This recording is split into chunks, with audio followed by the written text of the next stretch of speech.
Hey there. Hi. Welcome to Damn Lag. So, hello NPCs. I'm Cooper. I'm one of your hosts. I'm Jordan. I'm the other one. And there'll be many others on our channel. This is our first trial run at a video. And Damn Lag is going to be video game based. And today we're going to talk about our favorite first person shooters. Yeah. Do you want to start us off? You are a much bigger first person shooter. We are very big console gamers. Both of us have played many others and still kind of PC gamers. I think we both play occasionally. Yeah, a little bit of PC. Yeah. But mostly I have a PS4 and you have a PS4 as well?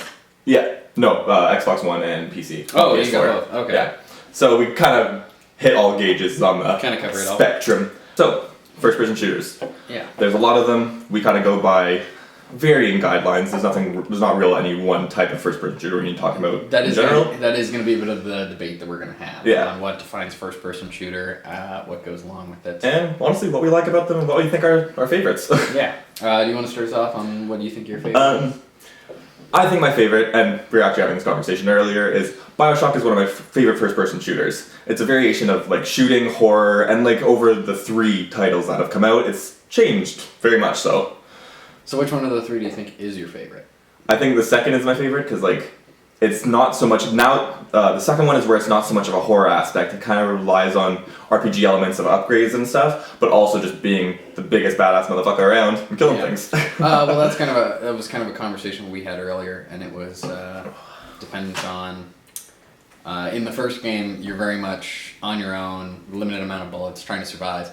Where in the second game, you're Big Daddy, so you're much bigger and kind of get that feeling of indestructibility. Yeah. Indestructibility. Yeah, indestructibility. You're not scared to walk into a room anymore. And the third one very much is honestly just a run and gun and very changed. So each one of them have its very own different standpoints. For me personally, I would have to put my favorite games in the Modern Warfare series from Call of Duty.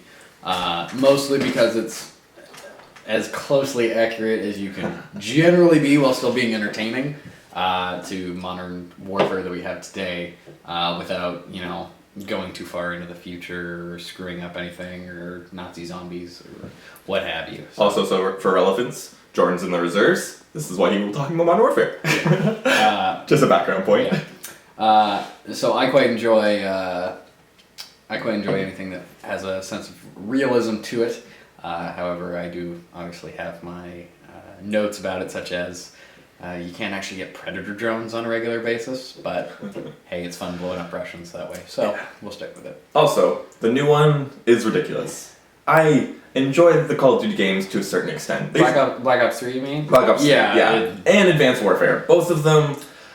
See, I didn't mind Advanced Warfare so much because the mech suits are a cool idea that I have a buddy of mine who works for engineering companies, and he looks at those and he sees that as an opportunity in the future for something that we can do. And we've been working with robotics into the future for military application, but the question is Black Ops 3, neural implant, and I got a virus, and you got a virus, and now we're killing everybody. Exosuits make sense for like, it'll make people stronger. You can lift things for bone dystrophy, maybe. It'll keep them like, you know what I mean?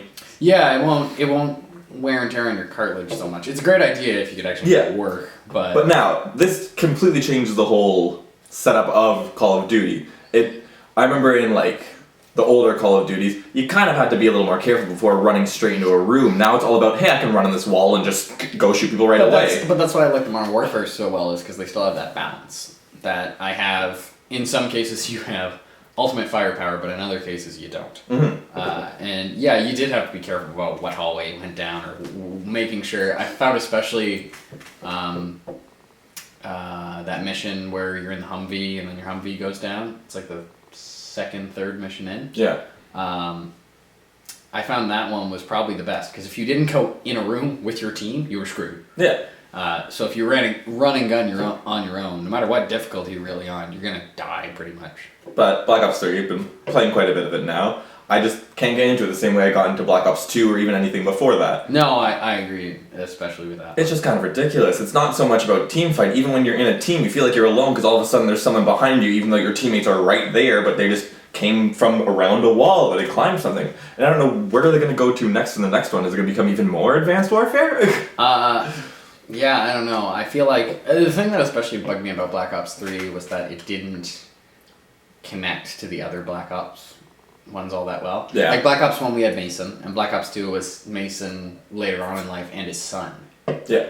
And in Black Ops 3 I played the entire single player campaign trying to find the connection, and all it was is it was in the same universe, but it was years later, but no relation to anybody. Yeah, it's getting kind of big. And of course, it's gone through years, and different video game companies have approached it. But you think you'd still kind of had some connections. Yeah, it'll be interesting to see next November where they go. Yeah. But yeah. We talked about Star Wars Battlefront. I found the original one for the PS2, like Star Wars Battlefront 1 and Star Wars Battlefront 2 for the PlayStation 2. Those ones were great, and I loved those growing up, especially 2. But the new one that came out this past year, no, not my cup of tea. And see, I both liked 2 and the newest one. Sorry, the PlayStation 2 one and the newest one. The newest one is a little more giant world, like giant map concepts attacking each other from all directions, and like it's just a big battlefield, and it's very entertaining to continue the Star Wars kind of world. But this the first one that came out, however, I enjoyed way more. But also the kind of like random niche things of Battlefront, the original. I really liked the fact that you could play as the creatures in both that one and in Renegade Squadron too, the PSP version. I actually totally forgot about that one. But you could play as the monsters and go attack someone as an Ewok or something. I thought that was freaking hilarious and very entertaining to play as. Yeah, I found those good, but I liked in Battlefront, the new one that came out for the current generation consoles. I found them good. Don't get me wrong, but like I don't know. I just like the older one better because I felt like I had more control over everything and more custom game setup. I don't like the fact that in order to play Battlefront for the PS4, I have to have an internet connection. Don't get me wrong, I usually do, but I don't like the fact that, I have to play with other people, and the only way I could play with someone next to me was to play very specific survival missions. Yeah. Where I remember with the PlayStation 2 version of Battlefront 2, it was, like you could do galactic conquest, and so you literally took planet by planet and fought until you conquered something. And so I strategy on that too. Yeah. And that's what I liked, and that's what I was kind of into. Yeah. Now the new Battlefront is part of the new generation of gaming, where they're gonna have constant updates for it. There's gonna be constant DLC to update the game. I know a new one just came out where you can play as Han Solo and Greedo, and Han Solo's already in, but you can play as Greedo and a bunch of other heroes. They're adding new maps, and other game modes are bound to come. Who the hell wants to play as Guido? Apparently he's pretty decent. Apparently he's got some interesting missiles. I don't know. I don't play as Guido. Whatever. He's Han Solo kills, so maybe it'll be the same in the game. But anyways, it's up to constant updates, so maybe we'll meet our expectations one day, but like right now, I enjoy it. He's a little skeptical. But I don't like that about games nowadays, is that we're pushing to, eventually it'll get to where we wanted it to be, but it'll never be like that when it comes out. But I don't know, see, I kind of like a mix, because like, I want a PlayStation 2 style game completeness, that you made a game that has all the aspects that you want to put in it. Yeah. And so I don't want so much as DLC as just like additive content that will come later. But like I kind of hate the paying for it. That's one of my big pet peeves.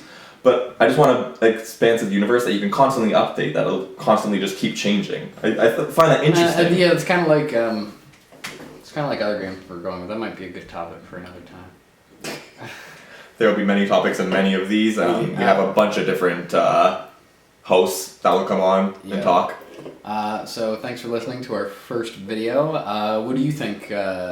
We didn't even touch on Battlefield, so... No, there's Battlefield, there's... what's other first-person shooting games? Well, obviously... Well, Halo. Of course, Halo. Okay. Happy for Halo. So, Gears of War. Yeah, so what's your favorite first-person shooter games? Actually, that's third-person. Whatever. So what's your favorite first-person shooter games or shooter games? What are some topics you'd like us to talk about in the future? And are you a big Mass Effect fan? Because obviously I am. Okay, thanks for joining us, and let us know in the comments below. Have a good day.